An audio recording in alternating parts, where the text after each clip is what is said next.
Gente, gente, boa tarde aí, Cris, Eliseu, Tiago, Milton, Fernanda, os outros a gente já estava conversando, né?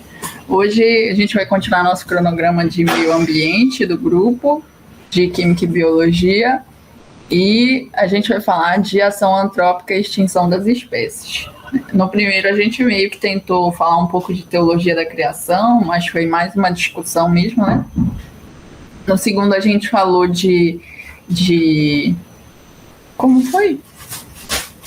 Esqueci agora. Isso, agrotóxicos, né? Com o Gustavo, que apresentou pra gente, já tá no YouTube. E agora a gente vai falar aí dessa parte de extinção das espécies com a Nani. E o próximo também a gente vai falar um pouquinho de queimadas florestais. Então não percam. E é isso, sejam todos bem-vindos. Fiquem bem à vontade, né? A Nani vai apresentar, mas sempre tem depois um momento para a gente discutir, para a gente conversar. Também depois, se quiserem botar alguma coisa no WhatsApp, fica à vontade.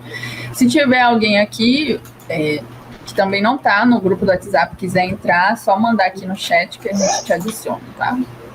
Só um comentário, né? A gente falar de meio ambiente coincidiu com o calendário cristão da Estação da Criação, né? É verdade, Alexandre. Nem foi proposital, mas aconteceu, né? Pois é. A gente vai fazer isso todo ano, de repente, né? Nessa estação, nesse período, falar mais da criação, né? É verdade. É verdade. Bem legal, assim. Quem tá fazendo o lecionário tá batendo bem mesmo, é bem legal. É isso aí, beleza. Certo, então eu vou compartilhar aqui na tela e vocês me avisam quando aparecer.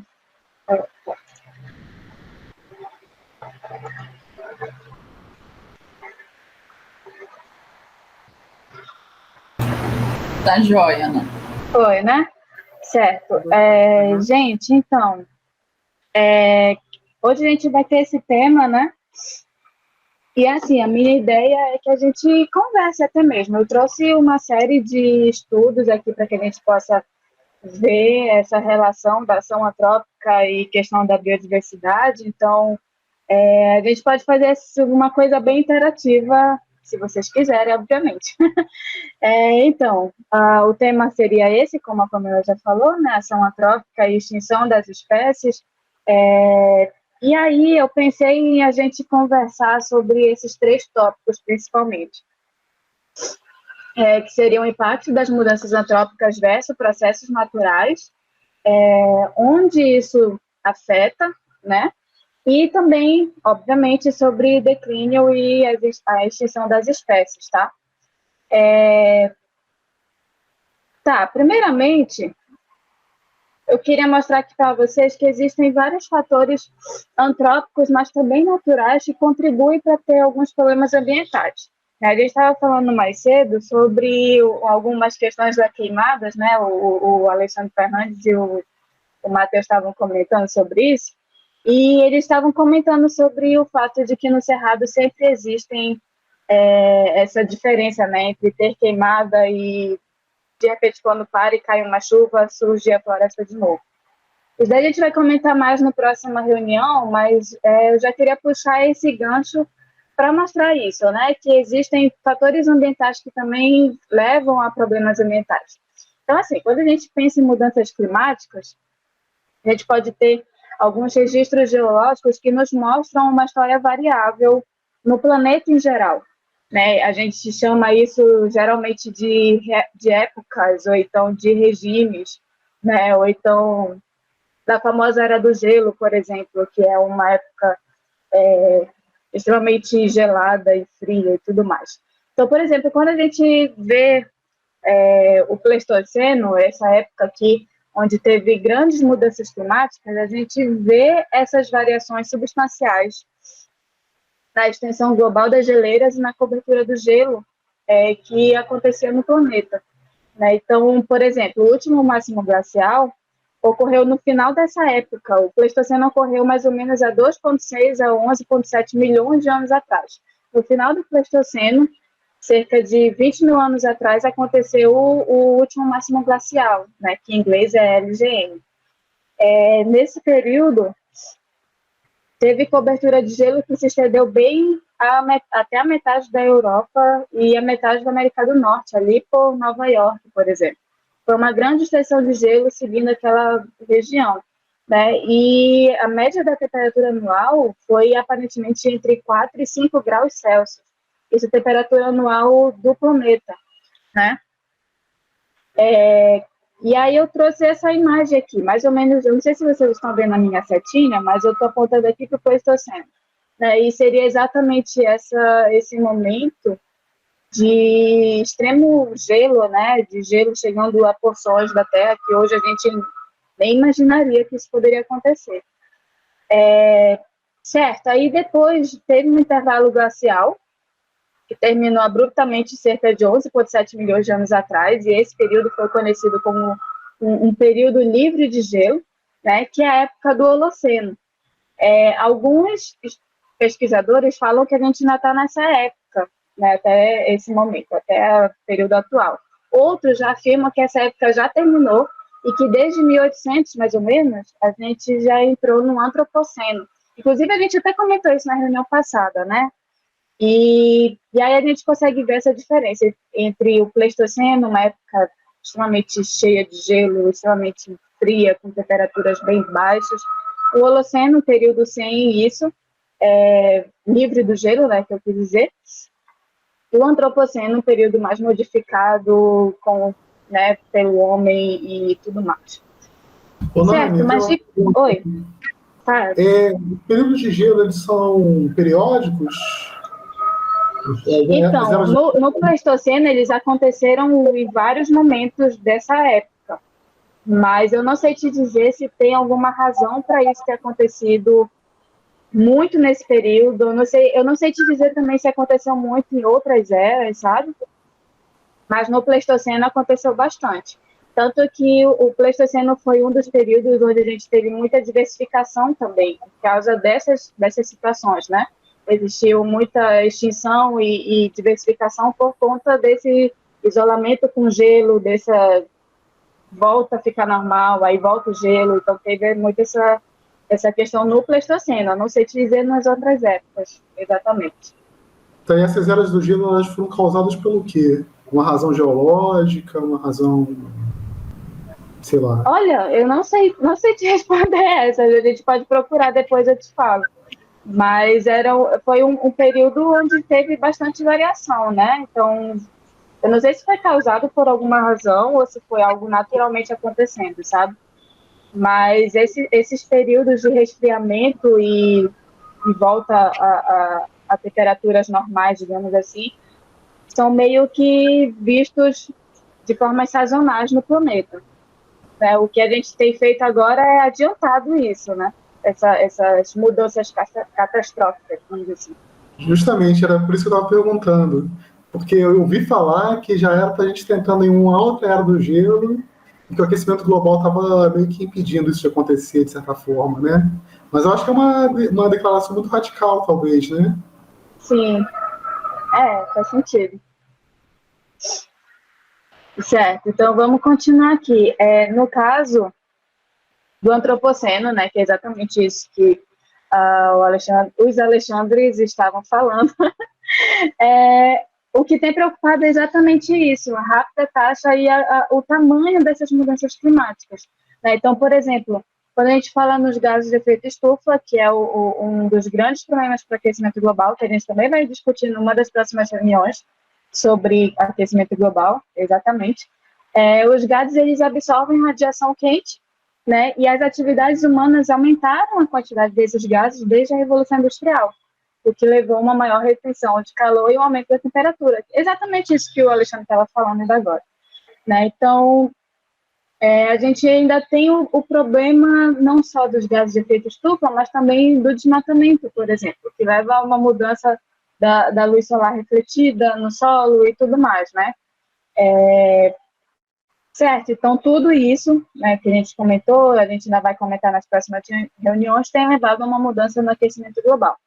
Certo, mas uma mudança no clima global, na verdade. Certo, então o que tudo isso afeta? A gente né? Já deve até imaginar, mas além da gente citar coisas como vai afetar a economia, vai afetar a nossa saúde, né? Com as queimadas e tudo mais, fuligem, não sei o quê, hoje a gente vai se ater especificamente à biodiversidade, tá? E aí, nesses slides aqui, eu pensei da gente discutir de forma separada sobre os ambientes aquáticos e terrestres, né? Porque eles são afetados por algumas coisas de forma igual, mas tem muitas características que são intrínsecas a cada ambiente, né? Certo, então a gente vai começar com os ambientes aquáticos. Bem, as atividades humanas, elas são, direta ou indiretamente, a principal causa de mudanças na biodiversidade aquática. Daí entra a mesma questão dos processos naturais. As perturbações naturais nesses ambientes sempre ocorreram, né? Então, a gente tem, por exemplo, questões ocasionadas por eventos climáticos sazonais. A gente tem um período de furacões, como está acontecendo lá nos Estados Unidos agora, período de furacões, período de tufões, que são coisas ocasionadas sazonalmente, né? Geralmente as consequências dessa perturbação, elas são naturalmente reversíveis. O ambiente mesmo consegue reverter o dano que foi causado, né? Já os efeitos das atividades humanas, de uma forma bem diferente, são frequentemente irreversíveis. Então, a gente pode identificar alguns agentes que podem trazer alguns problemas ambientalmente críticos para esse tipo de ambiente. Um desses agentes é atividades pesqueiras. As atividades pesqueiras estão presentes em todos os ambientes aquáticos, né? Tem gente que faz isso por hobby, tem gente que faz isso como uma forma de venda comercialmente e tudo mais. E diretamente afeta todos esses ambientes, né? Aí eu trouxe aqui os efeitos diretos. Obviamente, o efeito direto é a extração dos organismos dos seus hábitats, né? Quando a gente está falando de uma pesca, sei lá, para uma família, essa extração de organismos é mínima. Mas, por exemplo, essa imagem aqui, quando a gente está falando de uma pesca comercial, isso daqui está cheio de sardinha, digamos, né? Então, causa um efeito diretamente danoso a esse ambiente. Mas também a gente tem efeitos indiretos. Por exemplo, nesse tipo de pesca aqui, por exemplo, a espécie-alvo dele é sardinha. Mas não é só sardinha que é pescada. Eu não sei se vocês já fizeram pesca de arrasto, né, com rede de arrasto, mas ele vai arrastando tudo que vem pela frente. Então, um dos efeitos indiretos desse agente é a captura e a mortalidade de espécies não alvas. Consequentemente, isso vai levar a uma destruição desse habitat e, consequentemente, vai também levar a impactos na interação das espécies, porque, por exemplo, existe uma baleia, uma espécie de baleia que se alimenta desses peixes. Esses peixes não estão mais lá, eles vão se alimentar, as baleias vão se alimentar do quê? Então, você tem impactos indiretos em outras espécies também, através da interação ali dessa estrutura aquática, né? Então, o desafio dessas atividades pesqueiras seria a busca de uma visão equilibrada entre as considerações biológicas daquele ambiente e as necessidades sociais também, né? Afinal, é alimento, né? O segundo agente seria a poluição química e a eutrofização. Esses dois fatores têm alterado a composição da biodiversidade de ambientes estuarinos e costeiros, principalmente já que isso daí são dejetos eliminados diretamente por cidades, então são ambientes costeiros e também estuarinos, né, que é aquelas regiões aquáticas que têm contato entre água do oceano e do rio, por exemplo. Mas geralmente também a poluição causada por esses dejetos tem o potencial de alterar a biodiversidade de hábitats do fundo aquático. Então, não causa problema somente ali na superfície, né? Como no caso da eutrofização aqui, mas vocês podem ver toda essa mudança na água por conta dessas algas que ocorrem devido a essa poluição, né? Mas também... Não, Oi? Desculpa, pode me dar, perdão. Eu não entendi. Pode ir. Ah, tá. Não, pode continuar, eu te cortei, perdão. Tá bom, mas pode falar se quiser. E sim, pode acontecer de também afundar, né? Pode afundar a poluição e atingir a biodiversidade do fundo daquela região aquática. Tá? Isso eu estou falando tanto de lagos, quanto de rios, quanto de oceanos. Um outro agente são alterações no habitat físico. E quando a gente fala em habitat físico, a gente lembra facilmente da implantação de hidrelétricas, por exemplo. Né? E o que mais ocorre quando é implantado esse tipo de geração de energia é a diminuição da correnteza, né? Como vocês podem ver aqui nessa foto, que formou um lagozinho depois da implantação de uma hidrelétrica. Com a diminuição da correnteza, a gente tem vários outros problemas. Por exemplo, a gente tem afeta também a dinâmica do ambiente aquático, afeta o fluxo de sedimentos naquela região, afeta a temperatura do rio também. Como tem uma pouca mistura nessa água, ela vai ficar mais parada, né? Pode haver um problema na oxigenação dessa água e aí levar uma anóxia desse ambiente.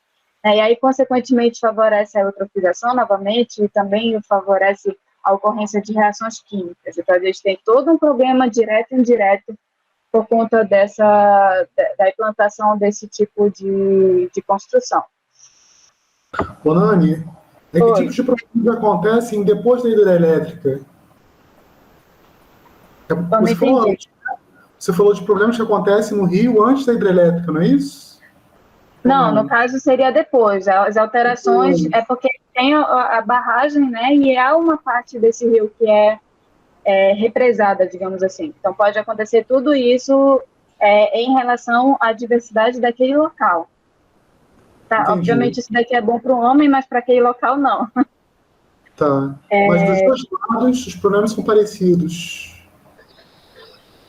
Nos dois casos, os problemas são parecidos? Dos dois lados da barragem. Mas tem um lado da barragem que continua tendo fluxo de correnteza, né? Que é aquele lado da barragem que vai ter a queda da água para que crie a energia. Então, nessa parte já não tem tanto esse problema quanto na outra parte que é mais que é isolada, digamos assim. Uhum. Mas, obviamente, nos dois lados tem, porque a parte que cai também, que faz a queda da água, ela fica represada por um tempo, né? Para que a água caia com mais velocidade. Uhum. E na parte de poluição química tem os microplásticos, né? Que estão na moda agora, né? Estão afetando demais. É verdade. O ambiente aquático. Microplástico seria mais no oceano, não? Nas águas de rios também tem? Eu não sei se na água de rio tem, mas eu acho que de qualquer forma é um agente de perturbação, né?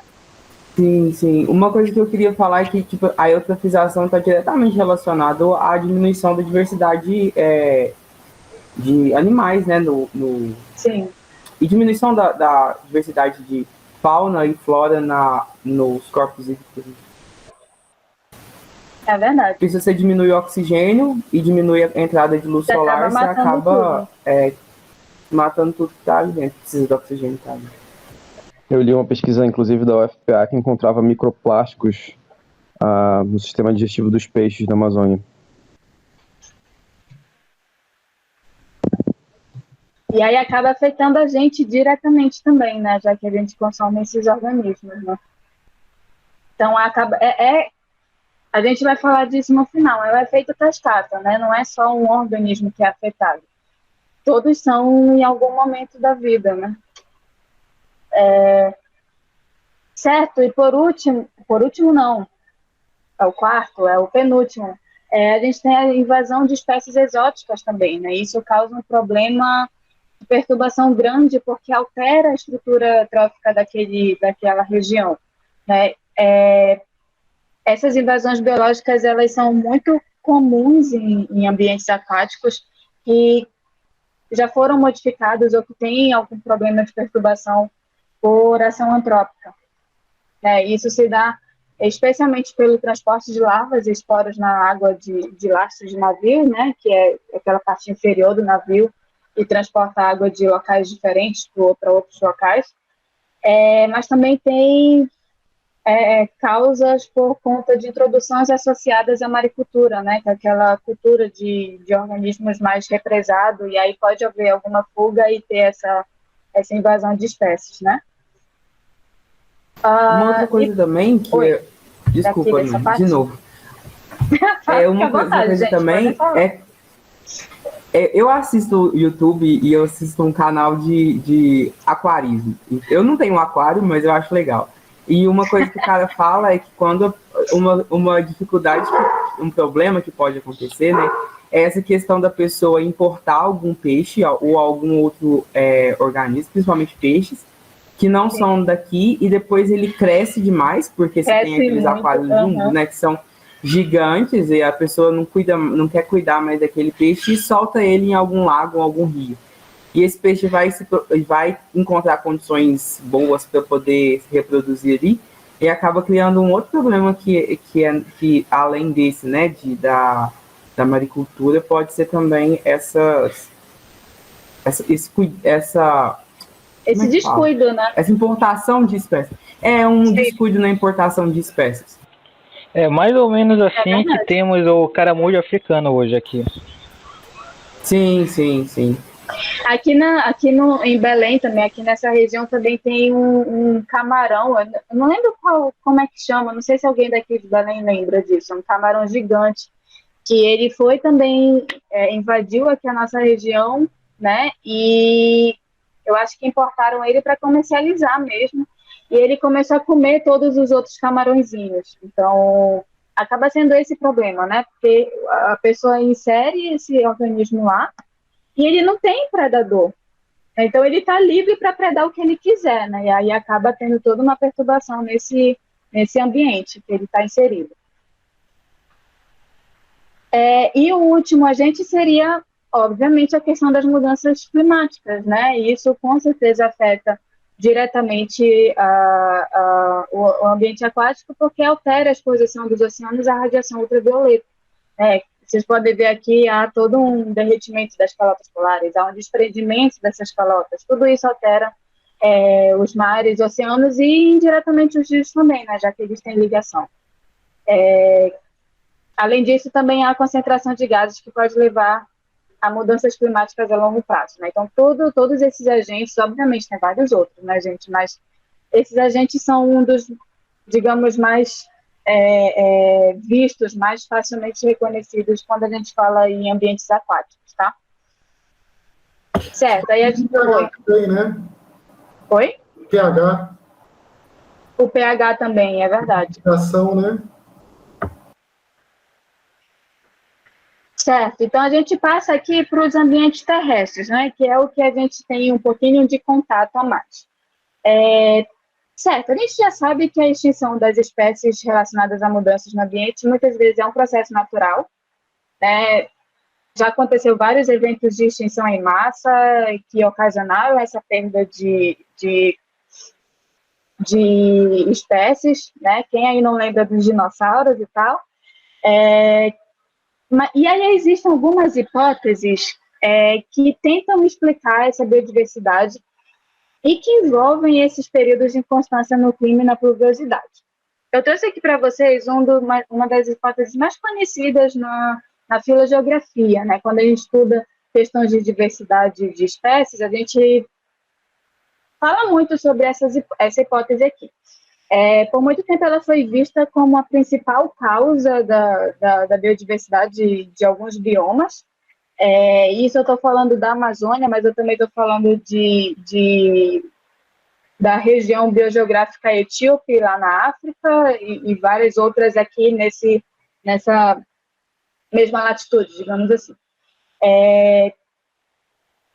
E certo, essa hipótese ela foi vista por muito tempo, né, como a principal causa, mas hoje ela já não é mais, porque já teve várias espécies que não respondem a ela. Então, a gente tem ela como uma das causas, nem sempre ela é a principal, tá? Bem, ela foi proposta pelo Hafer em 1969, em um período em que as primeiras relações mudança vegetacional, clima e diversidade biológica estavam sendo propostas, tá? Essa hipótese ela fala basicamente que durante vários períodos secos, e aí a gente volta lá para o Pleistoceno, né, no Pleistoceno e no pós-Pleistoceno, lá no iníciozinho do Holoceno, áreas como a Amazônia foram divididas em fragmentos, que a gente chama aqui de refúgios, né, por isso a hipótese dos refúgios, em fragmentos menores, florestais menores e isolados. Depois de um tempo, esses fragmentos se reuniam novamente em períodos climáticos úmidos, e aí tinha essa repetição de retração, essa expansão das populações, e o que pode ter levado à especiação de muitas populações, já que elas ficavam isoladas. Elas ficavam isoladas aqui, acho que vocês estão vendo minha setinha agora, né? E também elas podiam ser extintas, né? Porque toda essa área aqui, onde não havia refúgio, ficava seca. Isso daqui eu estou falando, por exemplo, no último máximo glacial, por exemplo. Regiões como a Amazônia, elas não congelaram, né? Mas essas regiões foram afetadas diretamente pela questão da baixa precipitação. Com áreas de menor pluviosidade, elas ficaram... florestas como a Amazônia ficaram retraídas. Elas diminuíram a sua extensão. Então, aqui a gente tem vários refúgiozinhos, né? E essas regiões aqui, entre os refúgios, a gente tem áreas mais áridas, mais secas, onde provavelmente não tinha mata densa, né, como a Amazônia, mas tinha alguma coisa semelhante à caatinga, por exemplo, ao cerrado. O Rafa, ele sugere que a localização desses refúgios tenha acontecido mais ou menos nas áreas com maior precipitação, onde tem muitas espécies endêmicas acontecendo ainda hoje. Tá? Essas regiões aqui, né, que estão rajadinhas nessa imagem, provavelmente eram áreas que ainda tinham precipitação, ainda tinham alguma umidade, conseguiam manter uma floresta de pé, né, suficiente para isso, uma umidade suficiente para isso, e as espécies que habitavam lá hoje conseguiam se expandir depois com o avanço da floresta. Tá? Mas por que eu trouxe essa hipótese? É justamente para mostrar o quanto as questões climáticas interferem diretamente na diversidade das espécies. Tá? Porque por mais que isso não se reflita na diversidade total de espécies aqui da Amazônia ou então lá da África, ainda reflete um pouquinho em várias delas. Tá? E aí agora, em relação a essas mudanças que são ocasionadas pelo homem, né, como a gente viu anteriormente, que são mudanças que alteram a velocidade desses processos que poderiam ser naturais, a gente vai ver mais ou menos o que pode causar nesses ambientes, tá? Toda essa ação antrópica.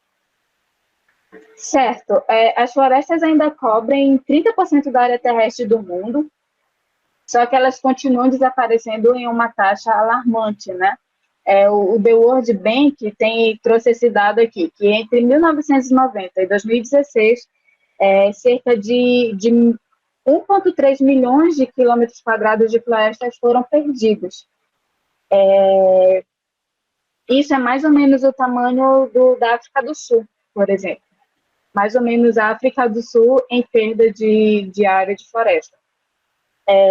De acordo com esse artigo aqui do Crowder e colaboradores de 2015, cerca de 46% das árvores foram derrubadas desde o começo da civilização humana ao redor do planeta. Já focando nos biomas brasileiros, ano passado foi publicado esse relatório anual de desmatamento no Brasil, e aí eles mostraram os dados dessa perda de mata, né, de floresta ou de vegetação no nosso país, e só entre 2019 e 2020 a Amazônia teve cerca de 770 mil hectares devastados, quase não sai, seguido do Cerrado, que teve em torno de 408 mil hectares, o Pantanal, com 16,5 mil hectares, a Caatinga, com um pouquinho mais de 12 mil hectares, e a Mata Atlântica com 10,6 mil hectares devastados também. Tá? Então, a gente tem bastante coisa perdida entre 2019 e 2020. E aí eu resolvi focar obviamente não tem como a gente falar de todos esses biomas aqui hoje, então eu resolvi focar em um deles. A Amazônia, ela tem estado no centro de um intenso debate, né, sobre o desmatamento, porque afinal é o bioma tropical, o maior bioma tropical do mundo, né? Então, por conta de toda a sua vasta área, vasta diversidade e várias outras características que eu vou falar daqui a pouquinho, algumas consequências que atingem, ou melhor, algumas coisas que atingem esse bioma podem levar consequências para todos os outros biomas. Tá? Então, a Amazônia não é algo só de moda, né? Como tem muita gente que fica, mas só está falando da Amazônia, porque a Amazônia tem muita importância para todos os outros biomas. E eu falo isso porque tem vários estudos, como, por exemplo, o Antonelli e colaboradores em 2018, ele mostra com vários grupos de vertebrados que a Amazônia é a principal fonte de diversidade para outros biomas. Tá? Então, ele mostra nesse estudo, e tem outros estudos que também fazem a mesma coisa, tem o Musche et al. 2019, que também mostra isso, por exemplo, com aves. Eles mostram que, a partir da Amazônia, certas espécies foram diversificadas, né? E a partir desse bioma, essas espécies migraram, foram dispersadas para outros biomas, e nesses outros biomas elas ocorrem até hoje. Né? Então, a Amazônia continua sendo vista como essa fonte de diversidade para outros, tamanho, sua importância, sua grandeza em questão de extensão, né? Atualmente, só esse bioma possui cerca de 10 a 15% da biodiversidade total terrestre. Isso é muita coisa quando comparado a vários outros biomas que existem no planeta. Ela também é responsável por 15% da entrada de água doce nos oceanos, e isso também é muita coisa quando a gente leva em consideração a quantidade de água que existe no planeta. E isso daqui é muito importante. A Amazônia armazena estimadamente de 150 a 200 bilhões de toneladas de carbono. E isso acontece porque ela tem uma capacidade altíssima de retirar carbono da atmosfera, certo? E além de tudo isso, a gente ainda está falando de uma região super heterogênea, tá? Então, a Amazônia, ela tem áreas gigantescas de floresta fechada, né, como a gente fala de terra firme, de mata bem densa, mas ela também tem áreas como savanas, por exemplo. Existem savanas dentro da Amazônia, existem áreas montanhosas dentro da Amazônia e também áreas alagadas dentro da Amazônia. Tá? Então, a gente tem um ambiente extremamente heterogêneo, rico em diversidade, com capacidade de retirar carbono da atmosfera e tudo mais. Certo, e aí é interessante falar também que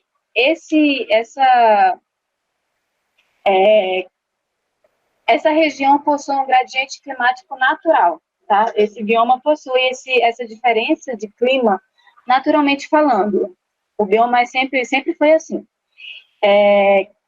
A gente vai de um oeste com maior pluviosidade. Aqui tem uma imagem do artigo do Davidson e colaboradores de 2012 que explica bem legal isso. A gente tem uma região norte e oeste com bastante umidade e bastante pluviosidade, e aí essa região vai secando e ficando menos úmido no leste e sul desse bioma. Tá? Então, naturalmente, a Amazônia é assim, tem um oeste e um norte mais cheio de chuva e mais úmido, e um leste e sul mais seco, tá? Isso reflete diretamente na biodiversidade. Eu trouxe aqui para vocês, eu não sei se alguém chegou a ler aquelas matérias, a matéria da FAPESP, mas lá estava explicando sobre esse artigo aqui. É um artigo que mostra que essa porção oeste da Amazônia, ela é mais úmida e isso reflete na biodiversidade, e que a biodiversidade desse bioma começou nessa região, pelo fato de sempre ter sido mais úmida. Então, aqui tem um cronograma das regiões biogeográficas da Amazônia, tá? Essas regiões aqui, elas são áreas de endemismo, que a gente chama aqui, né? Existem certas espécies que só ocorrem em cada uma dessas regiões. E aí a gente vê no cronograma aqui a setinha, a porção mais antiga da diversidade da Amazônia é exatamente a porção que fica ao oeste, que seriam essas áreas de endemismo, mais ou menos aqui, Guiana, Napo e Jaú fica por aqui, e o Imirim, mais ou menos vai até o início, o norte do rio Amazonas. Na verdade, aqui já é o rio Solimões, fica até mais ou menos essa porção aqui, tá? Essa região norte é a que é mais antiga, vocês podem ver que essa bolinha aqui, ela está bem mais anterior do que as demais, né? E aí ela diversificou primeiramente para a região norte, para a região oeste, e só mais recentemente, há 0,8 milhões de anos, que começou a diversificar para o leste e para o sul, tá? É um pouquinho difícil de entender essa imagem, mas basicamente ela mostra isso, que a diversidade começou na região oeste e norte, né, essa porção aqui, e só mais recentemente ela migrou para cá, tá? Então, isso também, essa questão de úmido e maior pluviosidade reflete diretamente na biodiversidade. Então, a gente pode perceber o quanto o clima faz diferença, mais uma vez, né, na questão da biodiversidade, tá?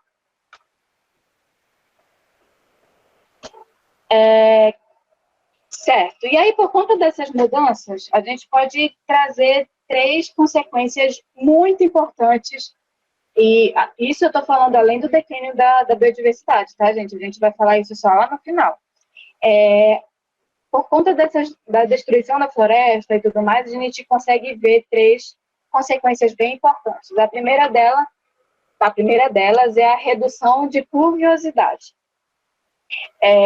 De acordo com esse artigo aqui do Barcodarian e colaboradores em 2019, teve um recente aumento do déficit de pressão de vapor, tá? Consequentemente, teve uma diminuição de chuva. Eu achei, quando eu li isso, eu fiquei assim, o quê? O que que está falando? Mas é um recente aumento da queda. Aumentou a queda de vapor, né? Então, quanto menos vapor você tem, menos pluviosidade você tem, porque não completa o ciclo da água, né? E aí vocês podem ver isso exatamente nessa imagem aqui que ele coloca no artigo. Então, quanto mais amarelo, menos vapor, né? E essa quantidade de vapor que é menor do que as demais fica exatamente na porção sudeste do Amazonas, tá? Na porção mais ao noroeste, ela já não tem tanta sequidão, né? Tanta secura como essa porção aqui do sudeste, tá?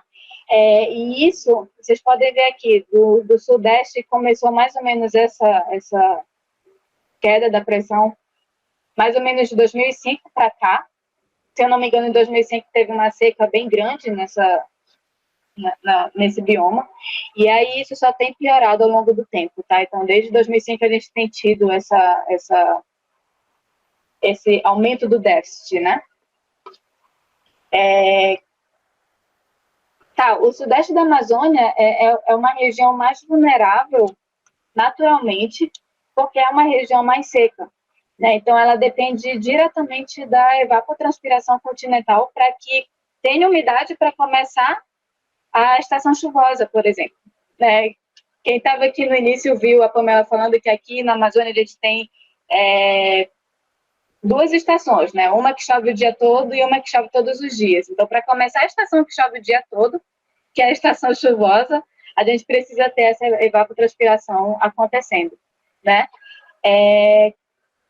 O problema é que isso tudo está aumentando, essa vulnerabilidade está aumentando por conta da queima da biomassa. A biomassa, de uma forma bem basicamente falando, seria a floresta em si, né? E tem acontecido a queima dessa biomassa e o desmatamento em décadas mais recentes. E aí a gente tem, então, uma reação em cascata também. A gente tem um aumento desse déficit de vapor, a gente tem essa queda da quantidade de vapor nessa região, e um aumento da radiação também, naturalmente, aqui acontecendo, né? E também aumentando por causa dos gases de efeito estufa. Tudo isso vai demandar um aumento da fotossíntese e da transpiração para que possa ter chuva. O problema é que com menos vapor e menos chuva, você vai ter menos água no solo, e aí você não vai conseguir ter fotossíntese, porque as plantas vão ficar muito estressadas pela diminuição da água e vão morrer. Então, você tem um efeito cascata. Com o aumento do déficit de vapor, você precisa de mais evapotranspiração e mais fotossíntese, mas aí, ao mesmo tempo, você tem menos pluviosidade e, consequentemente, você tem mais plantas morrendo e menos fotossíntese e evapotranspiração. Então, tudo isso vai acontecendo e vai gerando um problema maior, né? Uma segunda consequência seria exatamente a perda de biomassa da vegetação. Vocês viram lá como ela está bem no centro de uma cadeia que faz essa região funcionar, né? O Brine e colaboradores, em 2015, mostrou evidências de que, de um modo geral, a biomassa da Amazônia tem diminuído, né? Enquanto a biomassa morta tem aumentado. Então, se você tem biomassa morta aumentando, você tem evidências de que não há substituição, não há reflorestamento das áreas perdidas. Vocês podem ver aqui claramente nesse gráfico. Aqui mostra a biomassa ativa, né? A biomassa que suga, captura carbono da atmosfera, e ela tem diminuído ao longo do tempo, né? Por exemplo, em 2005 teve uma boa queda, mas essa queda continua ao longo do tempo. Já a biomassa morta tem aumentado ao longo do tempo. Vocês podem ver aqui que esse gráfico está mostrando esse aumento, né? É um aumento que é bem leve, mas é gigantesco quando a gente vê na prática, né? Ao mesmo tempo, a gente tem um aumento da produtividade de biomassa, porque há um aumento do carbono, da emissão do carbono, né? Isso a gente vai ver daqui a pouquinho. E é interessante falar que o aumento dessa taxa de biomassa morta é impulsionada por um aumento do número de árvores.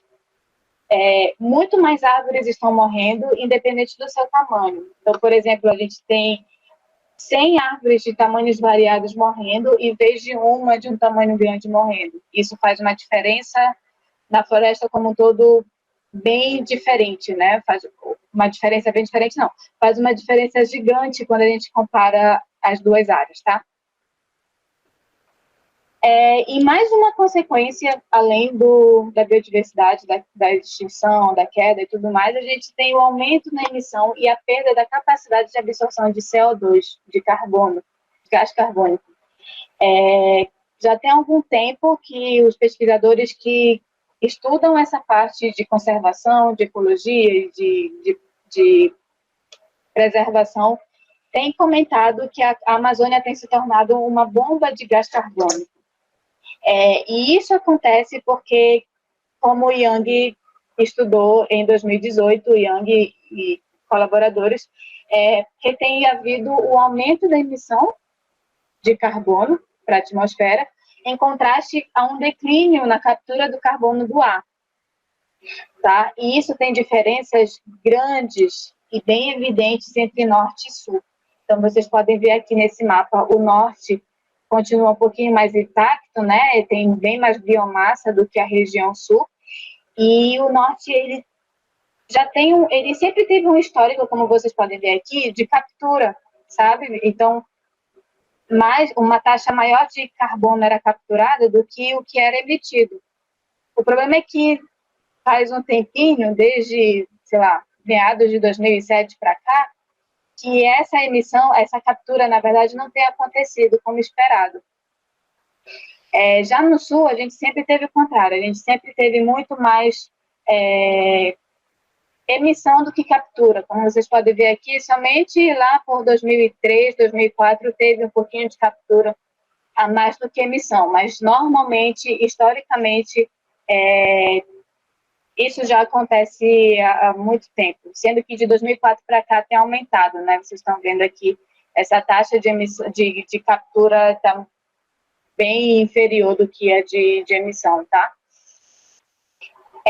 Isso tem a ver com o fato de que a região ao sul, né, ao sul e ao leste é mais seca, tá? O problema é que, com mais secas sendo esperadas no futuro, a Amazônia pode perder o seu papel de sumidouro de carbono, basicamente aquele que armazena carbono, né? E isso vai levar, obviamente, a uma tendência de aquecimento global, que é mais gás de efeito estufa sendo lançado e permanecendo na atmosfera, certo? Ok, aí a gente entra no nosso último ponto, que seria a questão da biodiversidade em si, tá? Eu trouxe aqui para vocês vários estudos que mostram impactos já sendo vistos hoje, mas também projeções para o futuro, tá? De alguns grupos. Eu prometo para vocês que não é só aves, a gente vai ver outros grupos também, tá? Mas, obviamente, eu vou começar com aves. Então, a gente tem aqui um artigo do Stoffer et al. Em 2020, é um artigo bem recente, e ele fez, ao longo de 35 anos, essa pesquisa.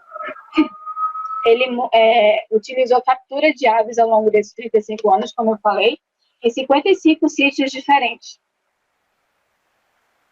E ele mostrou a redução da abundância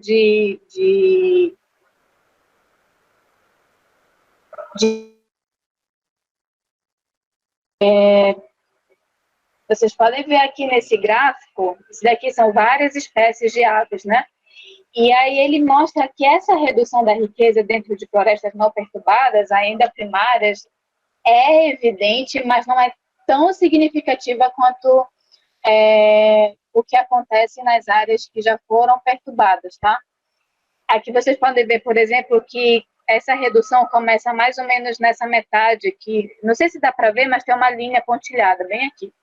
E essa redução começa mais ou menos da metade. Enquanto que na área, nas paisagens já perturbadas, você tem praticamente todos já tendo uma redução, né? Uma redução de abundância. E nisso eu falo abundância da quantidade de organismos de determinadas espécies. Tá? Então, você tem algumas espécies que já estão, que nem são vistas mais em certas regiões, né? Enquanto que outras estão, sei lá, foram vistas bem pouquinho, bem poucos espécimes e tudo mais, tá? Certo, então isso dá para ver essa diferença, né? É interessante que dá para ver a diferença entre uma floresta primária, que ainda não teve mudanças causadas pelo homem, apesar de haver, obviamente, mudanças indiretamente falando, mas também você vê essa comparação com áreas que já foram perturbadas, né? Que tem uma diferença de abundância bem gritante. O próximo estudo é da Gonçalves e colaboradores em 2017, e ela mostrou, ou melhor, eles mostraram projeções, tá? Isso daqui ainda não aconteceu, isso daqui vai acontecer.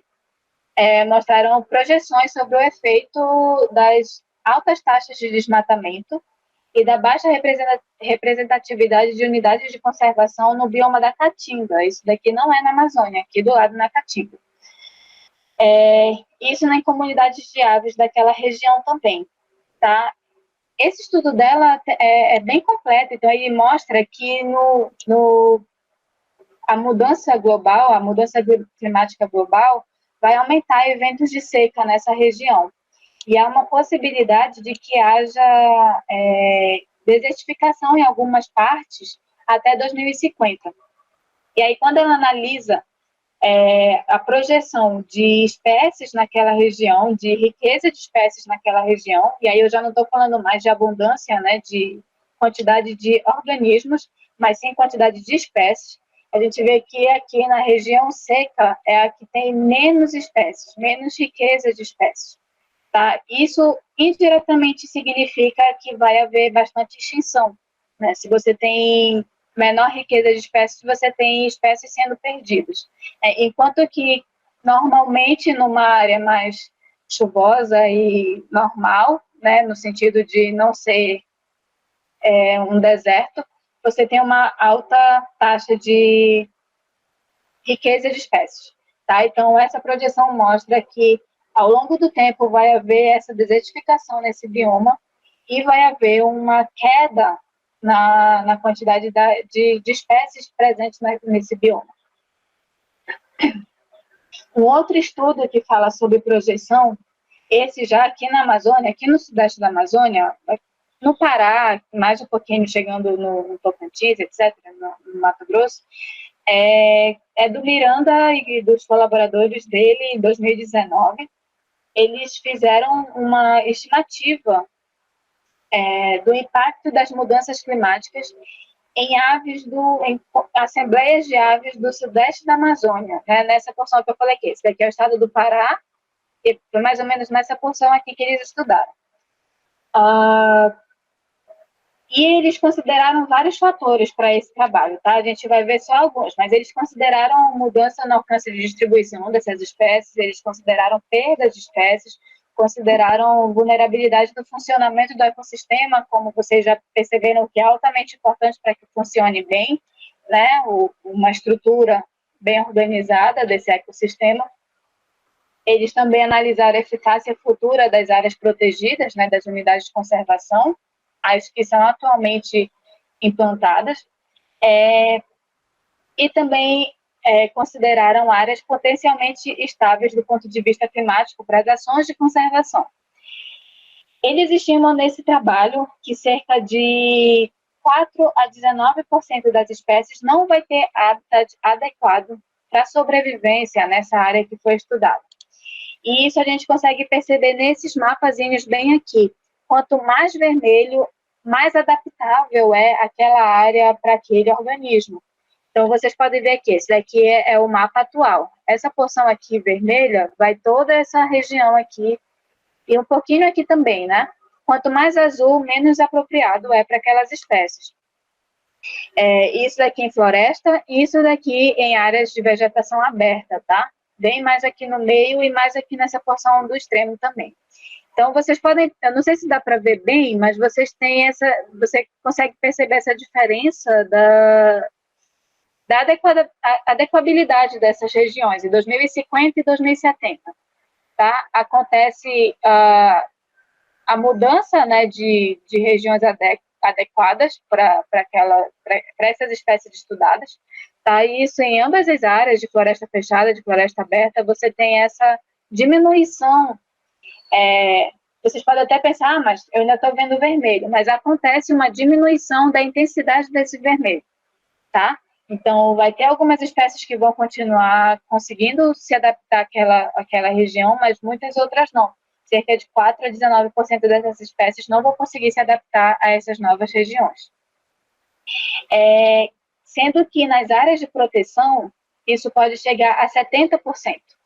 Tá? Então, isso mostra que provavelmente as áreas de conservação que existem hoje não são suficientes para proteger, para conservar as espécies que existem naquela região. Entre todos esses, né, entre esses resultados aqui, as espécies que se mostraram mais sensíveis foram as espécies frugívoras, que é aquelas que se alimentam de frutas. Vocês podem ver aqui nesse gráfico, as frugívoras geralmente são nessa outra porção, tá? São as primeiras barrinhas laranjas. E sempre elas estão em maior número, né? Eles são os mais sensíveis, foram identificados como os mais sensíveis nessa mudança de hábitats adequados. E isso pode trazer uma consequência bem séria na dispersão de sementes, né? E também na regeneração natural dos ambientes. Então, mais uma vez, o efeito cascata acontecendo por conta de algumas espécies que estão sendo perdidas ou que serão perdidas ao longo do tempo, por conta das mudanças climáticas. Certo, aqui a gente vai para mamíferos, eu falei que não ia ser só aves, e eu estava falando sério. Aqui a gente tem os mamíferos. Ribeiro e colaboradores, em 2016, fizeram uma projeção sobre a exposição dos mamíferos às mudanças climáticas na Amazônia. E isso foi pensado porque essa exposição ela é desigual dentro do alcance das espécies, né? Então, você pode ter algumas populações que se adequam bem às mudanças climáticas, mas outras populações da mesma espécie que não se adaptam muito bem, que não vão responder muito bem. E aí isso significa que algumas populações podem estar em mais risco do que outras, né? Algumas populações, mesmo sendo a mesma espécie, algumas populações podem responder de forma mais positiva, digamos assim, do que outras, que podem ser mais vulneráveis, tá? Eles mostraram aqui que cerca de 85% das espécies provavelmente vão ser expostas a condições climáticas não análogas, que eles não estão acostumados, né? Em mais de 80% de suas áreas até 2070. Basicamente, eles viram que vai haver anomalias na temperatura e isso vai impactar as espécies que ocorrem no norte e no oeste, e vai haver anomalias na pluviosidade, vai haver mais seca nas espécies do nordeste, vai afetar as espécies do nordeste. Isso fica bem claro quando a gente vê esse gráfico aqui, bem simples, que eles fizeram no trabalho, né? Aqui você tem o número de espécies que são criticamente expostas, aqui o ano, né, a projeção feita para 2050, a projeção feita para 2070, e o que é verde é endêmico, são os primatas endêmicos, o que é roxo são os não endêmicos, são os mais generalistas. Vocês conseguem ver aqui o quanto eles vão ser impactados, né? Por exemplo, os quirópteros, que são os morcegos, vão ser praticamente 100% impactados por conta das mudanças climáticas até 2070. E os roedores e os primatas não ficam muito atrás, né? Então, é mais um trabalho mostrando esse impacto, né, até 2070 na população de mamíferos e de aves, tá? O próximo trabalho é o de Vasconcelos, e colaboradores em 2018. Eles fizeram um trabalho com anfíbios que ocorrem na Mata Atlântica e no Cerrado, e eles analisaram alguns dos impactos das mudanças climáticas nesses dois biomas. Eles viram, um dos impactos, na verdade, que eles viram é a extinção de 42 espécies nesses dois biomas devido à perda completa de áreas com condições climáticas favoráveis entre 2050 e 2070 novamente. Então, vocês podem ver aqui nesse mapa, aqui está mais perto, né? Dá para ver melhor aquele vermelho que eu falei no mapa anterior. Mas isso daqui é atualmente, então essas áreas aqui mais avermelhadas, elas são áreas mais adequadas para que essas espécies ocorram. E vocês podem ver que ao longo do tempo essas áreas vermelhas vão ficando mais escassas, né? Elas vão ficando mais alaranjadas do que vermelhas. Você tem um único ponto vermelho aqui, por exemplo. Aqui é a mesma coisa na Mata Atlântica. Você tem um dissolvimento do vermelho, digamos assim. Né? A diminuição de áreas adequadas. Isso significa a perda de 42 espécies de anfíbios nessa região. Tá? Nessas duas regiões, na verdade, sendo que 37 espécies ocorrem aqui na Mata Atlântica e 5 delas ocorrem aqui no Cerrado. Atualmente, dentre essas 42 espécies, a gente só tem 5 sendo protegidas pelo Ministério do Meio Ambiente, né, que são espécies que já são consideradas em risco. Né? As demais não são protegidas, mas vão perder as suas áreas de habitáveis, né, até 2070, com as mudanças climáticas. Eu trouxe aqui também um trabalho de plantas. Silva e colaboradores de 2019 viram que os impactos das mudanças climáticas podem levar a mudanças dramáticas nas interações, né, nas interações bióticas, como eu falei anteriormente. Então, pode haver aquele efeito cascata. E isso pode acontecer, por exemplo, com a falta da polinização ou então da dispersão de sementes. Né? Aquele trabalho do Miranda mostrou que os frugívoros são os mais vulneráveis. E isso vai impactar diretamente na dispersão dessas sementes, vai prejudicar aqueles que precisam da semente sendo dispersada. E aí Silva e colaboradores fizeram esse trabalho estudando como o aumento da temperatura e da aridez pode reduzir os hábitats adequados para as espécies de flora endêmica da caatinga, que só ocorre na caatinga. E especialmente espécies que têm características de reprodução especializadas, como, por exemplo, precisam da polinização para continuar existindo. ou precisa da polinização para começar a existir, né? Os resultados desse trabalho mostram que vai haver uma redução de ambientes adequados para essas plantas, para essas espécies de plantas da caatinga, o que indica um impacto direto das mudanças climáticas na flora da caatinga.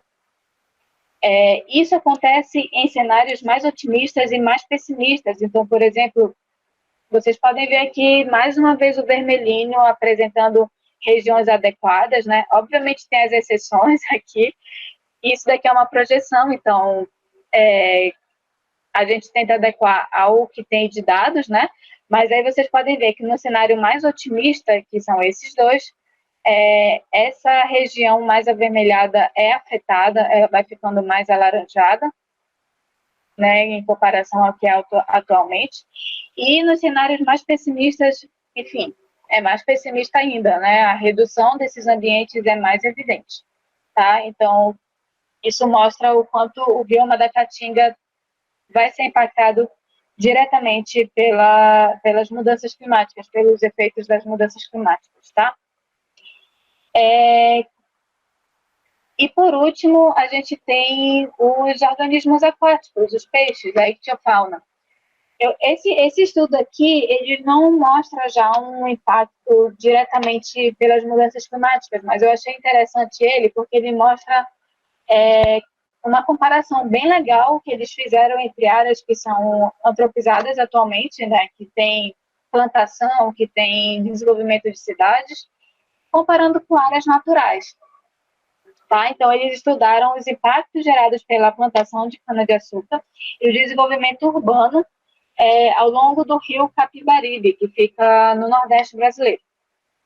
Eles viram que os impactos que foram causados pelas ações antrópicas resultaram na simplificação da ictiofauna e da riqueza de nutrientes, o que vai levar a um processo de eutrofização, né, daqui a algum tempo. Então, vocês podem ver aqui nesse gráfico que em três características que eles analisaram, riqueza de espécies, uniformidade e diversidade, em todas essas três, as regiões antropizadas foram as que tiveram mais, ou melhor, tiveram menor riqueza de espécies, tá? Somente a abundância tem essa diferença nas áreas antropizadas, muito provavelmente pela disponibilidade de alimentos ali, né? Mas de todo o resto, e o que importa, na verdade, de riqueza de espécies, de diversidade, a região antropizada é a que é mais afetada diretamente, né? Como consequência da antropização naquela região, tá? Certo, e aí foram esses trabalhos que eu trouxe, e aí, já vamos terminar essa fala por enquanto, eu queria falar sobre essa questão da estrutura afetada, né, porque antes da gente falar de riqueza, de perda de espécie, a gente também precisa considerar a questão das interações entre essas espécies, de como essas redes organizadas funcionam entre elas e né, por elas, organizadas por elas, né? E isso acontece por duas razões. Primeiro que, enquanto a riqueza geral de espécies pode não mudar depois de uma perturbação particular, então pode continuar existindo aquela quantidade de espécies que já existia antes, pode haver uma mudança na identidade dessas espécies, tá? E isso vocês podem ver aqui nessa cadeia que a gente viu no ensino médio, né? Aqui a gente tem os consumidores de primeira ordem, não sei o quê. Isso daqui pode ser mudado caso tenha esse efeito atingindo a estrutura trófica daquela região, né? Essa identidade pode ser mudada e isso pode alterar a estrutura, né? E só assim, quando a gente estuda essa estrutura, entende a estrutura daquela região, a gente pode entender o efeito real e absoluto dos impactos antrópicos nesses ambientes. Por quê? Mores e colaboradores, em 2010, discutiram sobre isso em florestas tropicais. Ela discute acerca das redes de interações entre as espécies, especificamente, e, assim, teoricamente, tem sido mostrado que a perda de uma espécie tem efeitos generalizados em muitas outras espécies. Isso, ao longo do tempo, vai levar à coextinção, né? Se, por exemplo, a espécie A se alimenta da espécie B e a espécie B é extinta, a espécie A com certeza vai ser extinta ao longo do tempo, e aí vai levar à extinção de duas espécies, coextinção. Ou vai levar a extinções secundárias também, né? Como vocês podem ver aqui nessa rede, por exemplo, se essa árvore aqui é derrubada, você vai ter a extinção desse organismo, e aí lá no final vai ter a extinção também do gavião, porque o gavião não vai poder se alimentar do lagarto, não vai poder que não vai poder se alimentar desse inseto herbívoro, que não está podendo se alimentar da árvore, né? Então, de uma forma bem básica e bem simples, seria mais ou menos isso, extinções secundárias, né? Porque quem deixou de existir, na verdade, primeiro foi essa, mas, consequentemente, vai acabar atingindo as demais espécies. As espécies, né, elas interagem de forma direta ou indireta, como vocês podem ver nessa redezinha de estrutura que eu trouxe. E, consequentemente, essas interações indiretas, elas podem agir de uma forma bem imprevisível, né? O que vai gerar a perda de uma espécie, ou melhor, o que uma perda de uma espécie pode gerar o aumento, ou então a redução, ou então a extinção de espécies que aparentemente não são conectadas. Geralmente você não conecta o gavião a uma árvore X, né? Mas ela pode sofrer por conta dessa estrutura que é afetada, tá? Então, eu trouxe isso só para mostrar que o fato de uma espécie extinguir não significa só a perda daquela espécie, mas significa uma estrutura como um todo sendo afetada, né? E aí isso pode gerar impactos muito piores do que só a gente pensar só uma espécie sendo extinta. E, Nani? Oi. O que tu queres dizer com mesmo que a riqueza geral de espécies não se altere, seria a diversidade global? No caso, seria mesmo que essas espécies aqui continuem existindo, sabe? Mas, por exemplo, há uma perturbação naquele ambiente e a raposa, depois de um tempo, passa a comer a cobra, digamos assim. Né? Então, ela deixa de ser uma consumidora e passa a ser uma predadora ativa. Né? Isso pode gerar um efeito em cascata na estrutura que já foi estabilizada, digamos assim. Né? Isso não só falando de extinção, mas falando também de ações antrópicas naquela região. Tá? Entendi. E aí, por último, eu trouxe a questão das unidades de conservação, né? Porque afinal eu só trouxe desgraça aqui, e aí como é que a gente vai reverter essa desgraça toda? Uma das formas é a questão das unidades de conservação, né? Que são áreas passíveis de proteção por suas características especiais. Vocês podem ver que tem várias aqui na Amazônia que não são suficientes ainda para conservar as espécies que a gente precisa, mas que fazem total diferença quando a gente compara com áreas que não são protegidas, né? Obviamente, quando a gente fala em mudança climática, a gente também considera que é algo que vai afetar indiretamente, né? Então, não é... mas não vai derrubar a árvore nas unidades de conservação, mas o clima vai ser afetado como um todo, né? Já que as demais árvores estão sendo derrubadas. De qualquer forma, os estudos continuam mostrando a necessidade de implantação de novas unidades de conservação. E aí, por exemplo, a gente pode ver a questão daquele estudo que eu mostrei sobre a flora da caatinga. Né? Uma das conclusões daquele estudo fala que o bioma da caatinga continua sendo menos protegido em relação à implantação de unidades de conservação. E, historicamente, o bioma da caatinga é um dos mais perturbados pela ação antrópica. E aí isso pode levar a espécies endêmicas daquela região a serem extintas, espécies que são generalistas que ocorrem em outras regiões também podem ter o seu ambiente reduzido, e tudo isso caso não haja programas de conservação mais efetivamente implantados, né, nessa região. Tá? Então, seria mais ou menos isso, gente, o que eu queria falar hoje. E aí a gente pode conversar agora.